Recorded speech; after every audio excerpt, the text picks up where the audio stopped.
Buenos días, mi nombre es Daniel Imesadri, estudiante del PNF de Higiene y Seguridad Laboral, en la sección 2101, cursando la materia de Instrumentación Industrial. En esta oportunidad hablaré un poco sobre la medición de caudal. Para adentrarnos a explicar los conceptos de caudal, primero debemos hablar del elemento más importante que compone el caudal. Este elemento es el fluido. Como lo define la autora del artículo Fluidos, tipos, propiedades, características y ejemplo, la licenciada Dianelis Álvarez, un fluido es materia compuesta por moléculas atraídas entre sí débilmente, de manera que no puede mantener una forma determinada, sino que adquiere la del recipiente en donde está contenida. En esto se distingue de los sólidos, cuyas partículas no cambian de posición tan fácilmente, razón por la que los sólidos tienen forma propia. De forma que, para medir el caudal y el fluido total, las velocidades de los caudales, un tránsito de tubería, saber la cantidad real de producto que circula por la conducción en un tiempo determinado, entre otros.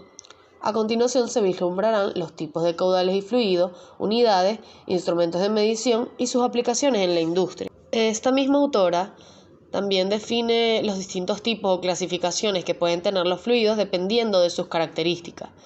Las formas en las que se pueden clasificar los fluidos son fluidos newtonianos, superfluidos y fluidos no newtonianos. Fluidos newtonianos son aquellos que tienen viscosidad constante, es decir, que no varía sin importar cuánta fuerza se le aplique al fluido. Para estudiarlo se pueden usar las leyes de la mecánica newtoniana establecidas por Isaac Newton. El agua y el aceite, por ejemplo, se comportan como fluidos newtonianos.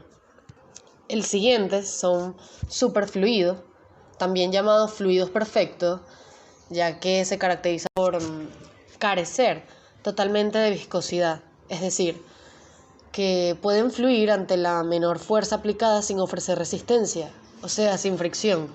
El helio se comporta como un superfluido a muy bajas temperaturas, por ejemplo. Fluidos no newtonianos son un tipo intermedio entre fluido y sólido, dependiendo de sus condiciones de temperatura y tensión cortante. No tendrán una viscosidad única, sino que dependerá de las fuerzas que se ejerzan sobre él o de los cambios de temperatura. Si se lo somete a una fuerza repentina, por ejemplo, se comportarán como un sólido, ofreciendo resistencia, mientras que si se los deja en reposo, fluirá como un líquido más o menos denso. Algunos ejemplos de estas sustancias son las pinturas, pegamentos, cosméticos, las mantequillas, el queso. También tenemos los tipos de fluidos. Un fluido, dependiendo de cómo se encuentre, desplazándose de distintas formas, afectará así el flujo de este. Estos tipos son turbulento y laminar. Estos dos tipos se rigen por leyes distintas. El turbulento trata sobre aquellas moléculas de un fluido que se cruzan produciendo un flujo inestable, y el laminar cuando las moléculas de un fluido siguen trayectorias paralelas en un mismo sentido y son lineales. El caudal, según la Real Academia Española, establece la definición de caudal como la cantidad de fluido que circula a través de una sección del ducto, tubería, cañería, río, canal, en una unidad de tiempo. De esta manera podemos definir que el caudal es el flujo volumétrico que pasa por un área determinada en un periodo de tiempo establecido. Para medir el caudal se realiza a través de distintos métodos. La medición de flujo puede ser realizada por los métodos de flujo volumétrico y flujo másico. El flujo volumétrico se utiliza para determinar el volumen ocupado por el fluido que atraviesa un ducto o tubería en una unidad de tiempo determinada. Si el fluido pasa a través de una sección transversal dada por una unidad de tiempo, el término sección transversal es solo una forma elegante de describir el área a través de la que algo fluye. Por ejemplo, el área circular dentro de la línea punteada en el diagrama que se muestra en la diapositiva. Por lo tanto, como la tasa de flujo volumétrico mide la cantidad de volumen que pasa a través de un área, su ecuación se ve así: caudal igual a volumen sobre tiempo. En el Sistema Internacional de Unidades, la tasa de flujo volumétrico tiene unidades de metro cúbico por segundo, pues dice el número de metros cúbicos de fluido que fluyen por cada segundo. Igualmente existe un reemplazo para la fórmula para el flujo volumétrico. en donde caudal es igual a área de la sección transversal de la tubería y B es la rapidez del fluido en esta parte. Así se obtiene la nueva fórmula para la tasa del flujo volumétrico, que a menudo es más útil que la definición original, la anteriormente mostrada, ya que el área es fácil de determinar. Si hablamos de fluidos líquidos, la mayoría de las tuberías son cilíndricas, lo que significa que podemos determinar el área de otra manera. Está el flujo másico. Este método es utilizado para determinar la cantidad de masa del fluido que ha atravesado la sección transversal de un ducto o tubería en una unidad de tiempo determinada. Para esto se utiliza la siguiente fórmula: caudal igual a masa sobre tiempo.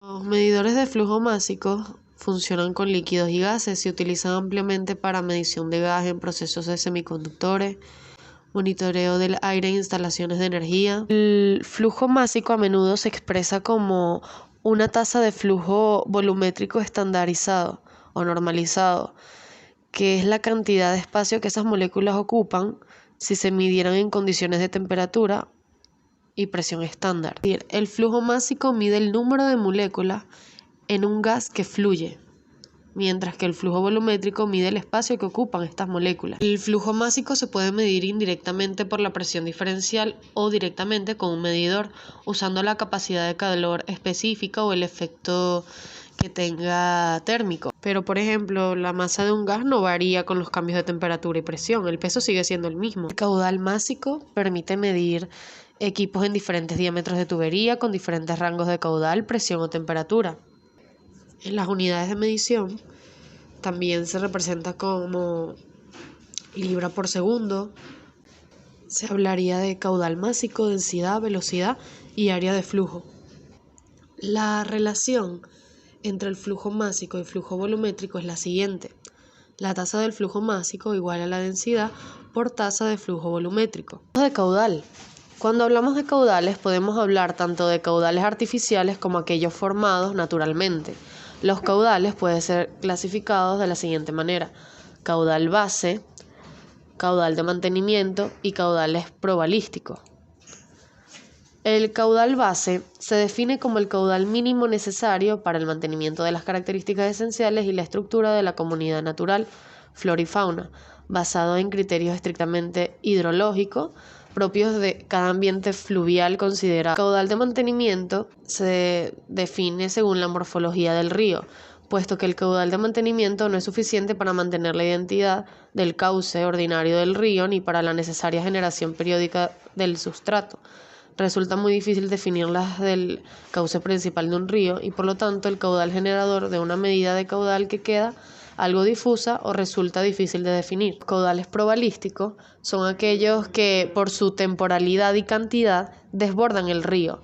Cuando el caudal supera el caudal generador, el río ocupa lo que se conoce como llanura de inundación. Puede medir la cantidad de agua que lleva una corriente en una unidad de tiempo. Se distinguen dos tipos: aforos directos y aforo indirecto o continuo. El aforo directo se necesita algún aparato o procedimiento para medir el caudal. Un ejemplo de aforo directo es la medida tomada por un molinete.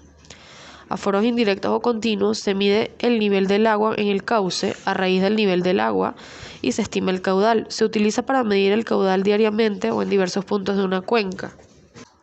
Un ejemplo de aforo indirecto es el utilizado con las escalas en centímetros sobre el suelo para medir el nivel del agua. Para lograr una medición precisa de los caudales de fluidos a través de las fórmulas anteriormente presentadas, los seres humanos han creado distintas herramientas para llevarlo a cabo.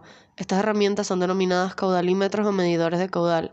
Según el método empleado para la medición, estas herramientas podrán ser clasificadas de distintas maneras. Funcionamiento por fuerza. Según la fuerza ejercida por el caudal de fluido, el instrumento determinará su caudal.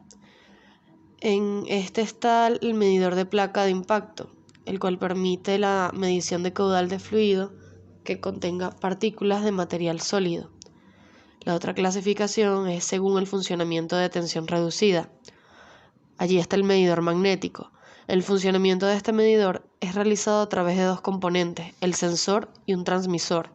El funcionamiento de esta herramienta de medición se logra colocando el sensor y el transmisor en línea para medir la tensión inducida generada por el fluido del caudal a medir. También, según la medición de caudal por presión diferencial, están las siguientes: placa orificio o diafragma, que consiste en una placa perforada instalada en una tubería, dos tomas conectadas en la parte inferior y posterior de la placa captan esta presión diferencial proporcional del caudal. El tubo Venturi consiste en un tubo con una reducción de su área en una sección de este. Esta herramienta permite la medición de caudales con una pérdida de carga entre el 10% y 20% de presión diferencial. Por último, el tubo Pitot. El principio de esta herramienta se basa en la medición de la presión cinética. En términos básicos, se encuentra compuesta por dos ondas de presión, una de admisión que se proporciona perpendicularmente a la dirección del caudal, justo en el punto que desea realizar la medición, y finalmente otra toma de presión con superficie paralela a la dirección de la corriente. Aplicaciones industriales en los sistemas de medición de fluidos son primordiales, ya que en muchísimas industrias a nivel mundial permite realizar operaciones de elaboración con extrema precisión, calidad y optimizando la utilización de materiales. Hay industrias en las que son más importantes para sus procesos y procesamiento de materia prima. Algunas de estas industrias son petrolera, química, farmacéutica. Igualmente se aplica en los medidores de flujo para la automatización de edificios, metales y minería, gas, energía y utilidad, como la automatización de ventiladores, calefacción, agua fría y caliente, entre otros. Para eliminar, los líquidos son incomprensibles. Cualquiera que fluya puede cambiar de forma, pero debe mantener el mismo volumen, incluso si la tubería o área cambia de diámetro. La medición de caudal es fundamental en nuestro sistema industrial actual debido a que nos permite optimizar el uso de materiales, obtener productos más refinados y crear sistemas de automatización de procesos con cantidades de materia exactas preestablecidas. Resulta esencial en los procesos de producción para evitar fallos en el sistema y también para conseguir la máxima eficiencia enérgica posible. A medida que esta tecnología evolucione, los procesos medioambientales podrán volverse seguros y precisos para la seguridad de la unidad productiva debido a la menor cantidad de recursos empleados en la rentabilidad y calidad del producto. Por lo tanto, los caudalímetros deben cumplir con los requisitos de medir líquidos, gases o vapores en un proceso determinado, controlar las cantidades adicionales de otras sustancias, medir el reparto de vapor y mantener la proporción de los distintos fluidos. De esta manera, asegurar la protección de los trabajadores y trabajadoras en las plantas e industrias. Muestran las referencias bibliográficas en donde se tomó la información de esta presentación. Muchas gracias por su atención.